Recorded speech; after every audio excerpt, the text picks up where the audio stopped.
Thank you all for having me, and I'm fortunate to have Rob join me, so I'm going to go through some slides pretty quickly. But just so everybody knows, I've got Prey on my phone. I mean, those guys, I hope you guys look at it. I'm an avid user of it since I've been introduced to those guys. And hopefully someday I get to actually execute and work for these guys. I have a deal, but I'm just having so much trouble to execute only because of what's happening in the US. But a little bit about First Screen. We're about 60 employees, but we're driving well over $100 million in gross revenues on behalf of our brands. What we really are, we're an acquisition source for branded content around the world. I came on to bring up the office in the Americas 1 year ago, and in less than 1 year, we're already 60% of the total revenue. That just goes to show you just the opportunities that's open here in the Americas, not just in US.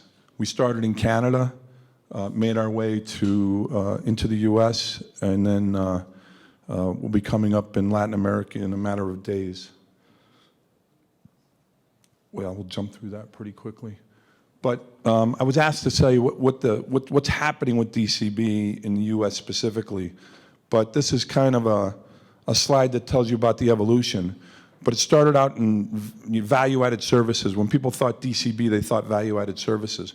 When I took over as part of the Americas, I wanted to completely change the narrative and focus on OTT and streaming. Because I was in the value-added services space. One of the greatest part of my careers was working for VeriSign. We own .com, domain names, and we were trying to bridge .com to mobile. So I was going to visit everybody with a .com address and tell them how we're going to build sites for them for mobile, the old WAP days.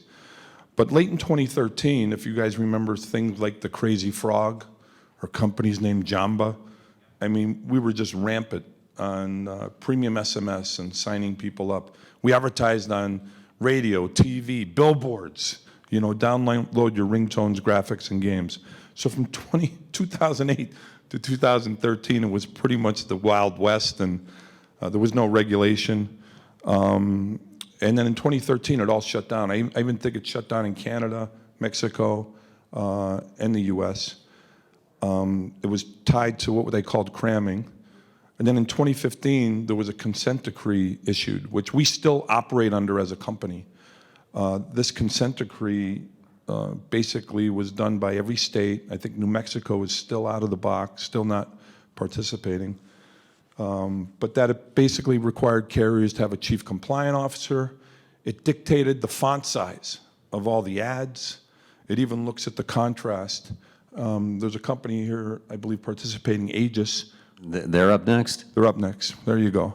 And these guys are the compliance team that we work with in multiple carriers. So, very, very restrictive. But in spite of all that, I mean, the dollar potential has just been enormous. So right now we call it second generation billing, emerged in 2012. Guys like Bill to Mobile, they merged with companies like Bango. So I'll have a slide, I think, somewhere. Yeah, here it is. Guys like Bango, MO is Amdocs's Market One platform. You got Boku. Boku's a lot more transactional. Bango and Docomo just merged. I work with all these guys. Infomedia up in Canada. But just like the SMS space, these guys are the aggregators. They're the connectivity into the carriers, right?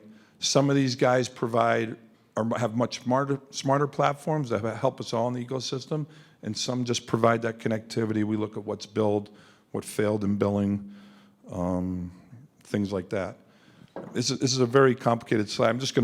I just wanted everybody to see just at the depth it requires for the carriers. I mean, we basically, on every piece of content that we push in front of an end user, it has $9.99 on it, multiple times, right? We have a service called ESR TV. It's $9.99. It's got about 2.5 million subscribers across the world. We've licensed it. I wish we had more production guys on our team, but we don't. We're basically acquisition specialists, CPA specialists. We work for, again, someday I hope we work for a brand like Prey, but ESR, FanDuel, DraftKings, We even do acquisition services for banks, but we really put our crux into our services where we're doing subscription. I know Dario had a slide up there that showed how many subscriptions. I think it was actually a low number. We focus on subscription revenue. So, I mean, this slide, we not only, when someone signs up, right, they get the PIN code. We work with Infobip and Open Market, and we pay for the authenticated PIN for security. And you know, it's pretty seamless. And as part of the consent decree, we had our own flow audited by the same DC firm that represented the states. And we've always been in compliance. You know, we just struggle a little bit on the font and the contrast. Does it really jump out? Can everybody see it? But from that initial ad where we reel them in and get them to try the service, to the congratulations, you've subscribed to $9.99 at ESR TV, here's the destination. Every follow-up we do from there is not just a billing announcement to say, hey, you're going to get billed. If you don't want, press stop. It's also a re-engagement that here's the link, this is what you've subscribed to, come on in. Because unlike Twitch, we're doing reality TV. There's a dating game where a woman gamer is in lingerie and she's talking to three guys in Hugh Hefner pajamas, and they're trying to have a dating game. And that gets, like, you know, on a weekly basis. On live, it might be a couple 100,000, but on video on demand, monthly basis, it's doing about 5 million, you know, views. So docuseries in esports, live tournaments, that kind of thing. So, you know, it really has a good value, and we're separating it from other services. So that's key for our business. While we're classified as a merchant, we're really relicensing a merchant, someone like a Prey or somebody's content. We're packaging it up to look a little bit different than they would get online, and trying to add more value for them. Yeah, this is the consent decree out of the Florida AG. I'll share any of this stuff if anybody wants to read it. But one of the other key points, besides of esports, that we're really hitting a nice chord with our carrier partners, we call it edutainment, right? It's really, you know, we look at all these OTT services, and we look at all the video that's being provided, but also providing education services. We have a product that's branded in different brands. It's got a lot of video part of it. But think of the master class for mobile. That's what we like to call it underneath the covers. I can't get a license with Masterclass, would love to, but I got one with Discovery Learning. So in Latin America, it might be Discovery Learning. In Europe, it might be called Mobile Academy. But, you know, on Roku, does anybody know how many channels? Oh, here, 3,000 channels on Roku, right? How do you even break through that? So what I do is work with companies like CuriosityStream or Coco Melons, and I package up a service, right, that I can do DCB, something unique they can't get. It might be on Roku, right? It's part of the Roku package. But I also need something a little bit unique that people are going to pay anywhere from $7.99 to $9.99 for the service. Yeah, here's ESR. What you're seeing right here is the entire flow that someone has to go through to actually subscribe, right? And there's $9.99 in that thing, I think 3 times on each page. And then you have the confirmation PIN. And not only that, the United States is a little bit different. The carrier sends out a confirmation, even though we've sent a confirmation, the carrier sends it as well. Hey, just letting you know you've signed up for they call it a value-added service. I kind of hate that. You know, I aspire to be in the Netflix, you know, and Prime Video. In Latin America, for example, Prime Video is not a delivery service. It's a video service. And it's the largest DCB product throughout Latin America. Yep, this is the edutainment with Mobiversity, we call it here. We won a MEFI award back in the day. It was early. I think we do need a big refresh on that. And then the other kind of areas that we fit in, that, you know, documentaries and independent film is a, you know, it really is resonating across the world, that we license independent film. Every major country, major city has a film festival. And we promote heavily during the film festivals, and even we'll do billboards, like back in the old days, to announce and work with these products. So no matter what the product, if it's a new tournament on Fortnite, we worked with Steve to try to get something going during Easter. Everything was lined up. There was money lined up, but we just couldn't get over the hurdle on the carrier acceptances. Steve had already had a carrier acceptance, but I blew the doors off esports out of the gate, and we'll talk about the biggest issue that we have that's happening in this today is customer care. If the care is not set up right, there's some people running the care center that aren't going to be happy, right? So the more information we can get in front of the customer, we go to extreme depths to let people know. In Canada, we buy up all the Google search terms. We tell people how to unsubscribe. We tell people how to re-engage. So we think we're doing all the right things. It's just at the beginning. We really got to get ourselves in lockstep with the carrier, the aggregator, and ourselves. So we can't impress upon, and I'm running this center in Dallas, Texas, speaking Portuguese, Spanish, French, and Russian. We have big Russian communities. The next one I got to bring on is Chinese. So we're bringing all this up inside the Americas, and we're really excited about that. And things that are next in we're talking to people like, we hope to deliver, so we've got esports. We hope to deliver things like fantasy sports. You can't bet. We're delivering the podcasts and the TV shows from all the celebrities, the Manning brothers, on who to start today. So fantasy sports is a big one. Edutainment's a big one. And then, for some of you who've read about Triller, they've bought a bunch of combat sports. We've signed our first deal in Brazil. Anything UFC, MMA, bare knuckles, the Brazilians want it, so they'll take it. But I do think all these combat sports and what's been happening, is something that we're going to deliver. Again, we want to be very differentiated. So fantasy sports, esports, edutainment, combat sports, those are the kind of things that we'll bring as a value add to the carriers. With that, I'm gonna sit here with Rob, and he's gonna put the hot light on me or something. I don't know. So let's talk. This was really interesting because going into this, the two biggest developments I'd seen in direct carrier billing in the U.S. were bad ones for the concept. Right. AT&T and Verizon saying, we're not going to do that for the Google Play Store anymore. We're done with it. So it seems like this is existing in Do you know why they weren't going to do it anymore? So tell me why. Okay. Well, what do we got? Well, they don't really talk about it, right? But basically, their rev shares became so low, less than credit card processing. And again, the cost of keeping up the customer care wasn't of benefit to them. And actually, when you go into the Google Play or Apple Store and you buy something, they have 5 choices to bill. The carrier is the last choice.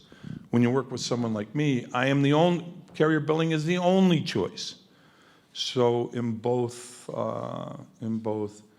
the U.S. and Mexico, I'm bigger than Microsoft. Microsoft's out with I've heard of them, yeah. Gameplay, or what is it called? Xbox. You can get an Xbox subscription, right? So there is a lot of regulatory action moving to force Google and Apple to open up their payment systems, Right. presumably in ways that don't involve Google or Apple saying, we'll give you a 4% discount. Now you just owe us 26% of every in-app transaction. Does that maybe open up the chance for renewed interest in direct carrier billing, and maybe you'd be, listed 3rd instead of 5th? Well, I think, as we embark on this adventure, the carriers really have to step up. This is a big step up for the carriers, again, because of their customer care. We try to do everything we can. The last thing we want to do as a client to call their client. It's a privilege for us for operating with them. Calling them up. We can take care of everything. We have log files. We explain how they signed up. We explain that we saw you were on this month, and we, of course, will unsubscribe you, right? The biggest issues I have is that if they get to the carrier, they'll unsubscribe them for 3-4 months. Oh my gosh, I just paid a licensing fee, right, to a content provider because they showed up on the platform.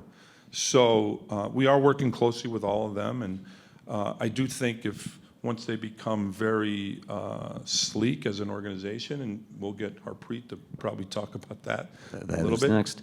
And we've got the proper platforms in place, like the Bokus, the Bangos, and the Amdoxes, who are they were born for this, that it will be a lot easier to work with. Again, third-party services that help the carrier differentiate and create a more sticky, environment.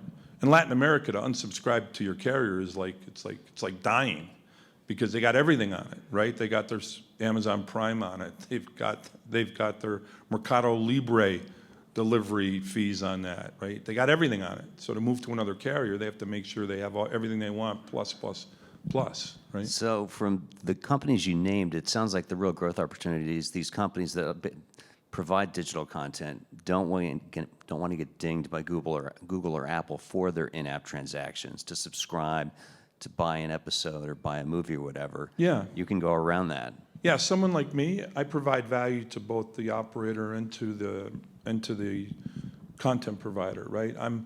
I front end all the marketing, right, for them, right? I take care of all the customer care. And to the carriers, I'm bringing a higher rev share, and hopefully not bringing any higher costs. Right. You know what? I was a little skeptical of the concept, but halfway through, I sort of realized I am partaking in a sort of direct carrier billing when T-Mobile gives me Apple TV Plus for free. The best kind of billing, because they're paying. Yeah, they're paying for a couple months or 12 months. A whole year. A whole year. I'm a whole sure year. I'm But totally what going to happens catch after up that with year? poor old mankind. What happens after that year? I'll try to find some other freebie. I'm a resourceful Okay, you'll guy. find another freemium. But the carrier did all that work, bringing that subscriber on, putting them into a value plan to offer them this extra value, and the potential of them, staying on and participate is not good, right? They're going to go directly to Apple. Apple's going to market to them to, I get Spotify ads to do my subscription through them, right? They'll give me 3 months free. Right? Interesting. Versus Nobody likes it going that. through my operator, right? All right. Well, we're going to have to see how your story unfolds. Yeah. Next, we're going to get into the weeds of compliance, because that's a really fun topic. Yeah. We saved the most exciting part for right before the reception. So let's flip the script, bring on our next panelists. Well, I got to say one thing first, right? We had I'm a Penn State guy, so there was a Wisconsin guy up there, and there was a USC guy, and I think I saw him playing I saw that Rose Bowl game, but yesterday was my 40th reunion of winning the national championship at Penn State. So just to the Prey guys, It's really showing. you are my customers, so I just had to get that in there. And Wisconsin, I'm still figuring that out, because when I played, we were an independent. But the Wisconsin-Penn State thing is becoming a big-time rivalry, so we got to figure that out. And USC soon enough. So we'll have a lot of fun together in the future years to come. Absolutely. Hopefully. All right. But thanks Thank for you, Mark. having me, everybody. If anybody needs anything or wants to talk about anything, please contact me. Yep.